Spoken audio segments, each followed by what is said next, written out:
So in this video, I'm going to talk specifically about some of the math that's needed in your project. And I want to emphasize that the bulk of the project is the research and telling me where your trip's going to be, laying out a budget in those specific details, and then creating your table and creating your graph. You should have an intro and conclusion.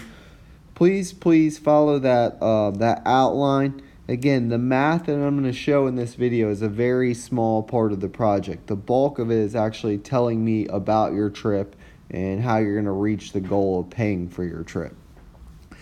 But anyway, here's what we're going to do to actually calculate the payment per month.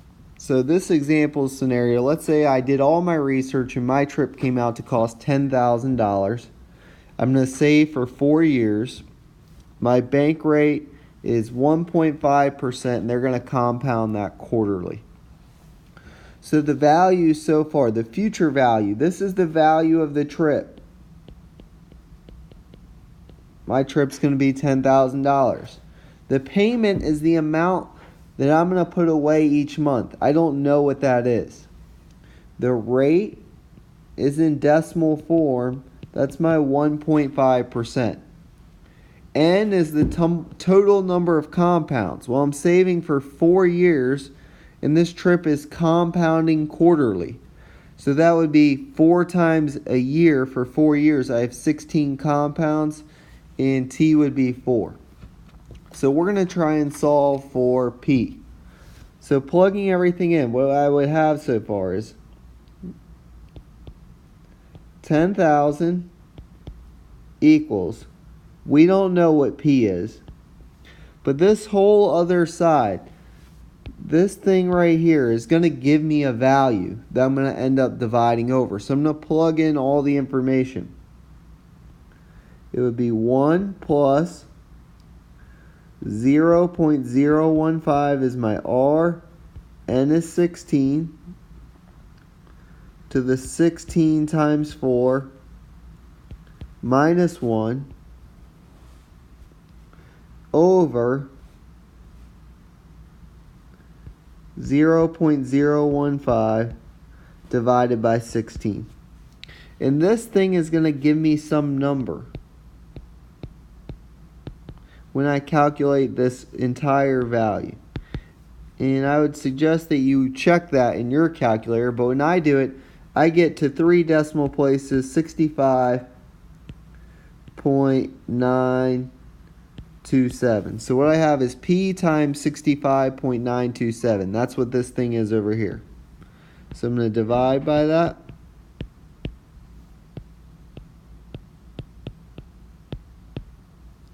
And what I come out with is P equals, and remember this is going to be a money amount, 151.68.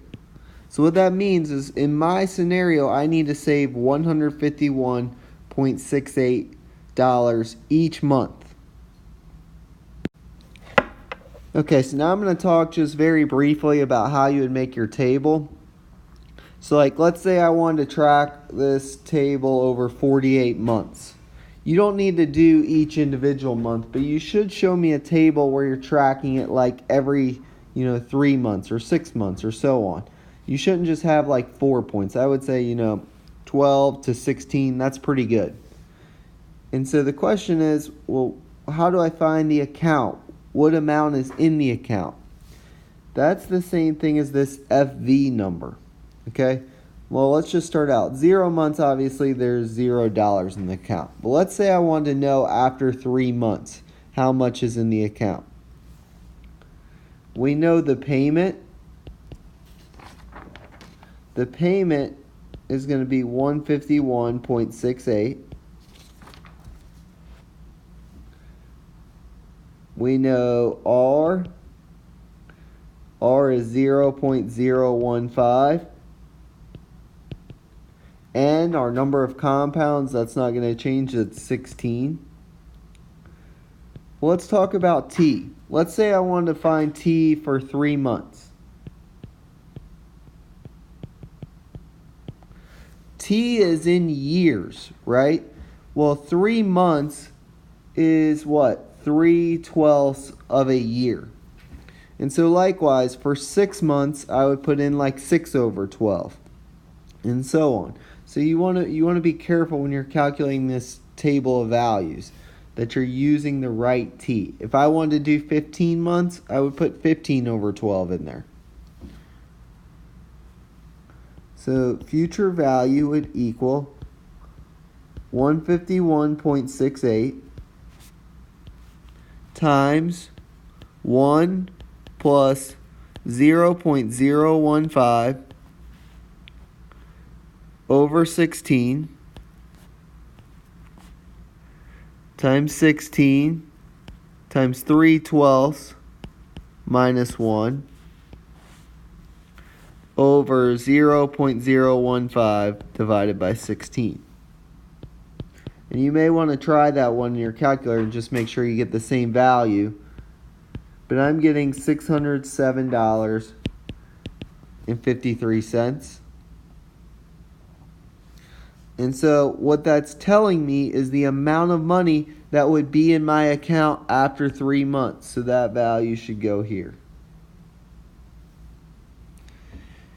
So you would need to calculate your table out. Now you don't need to type this out for every calculation you do, but I do want to see this at least once. So mathematically, what you need to show me is your calculation of your payment and a calculation of at least one time period. And then fill out your table. And then from this table, you're going to make a graph. It's up to you how you guys want to create your graph and your table.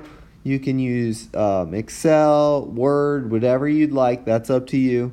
If you'd like help with making a table and graph, you're welcome to come see me in my office.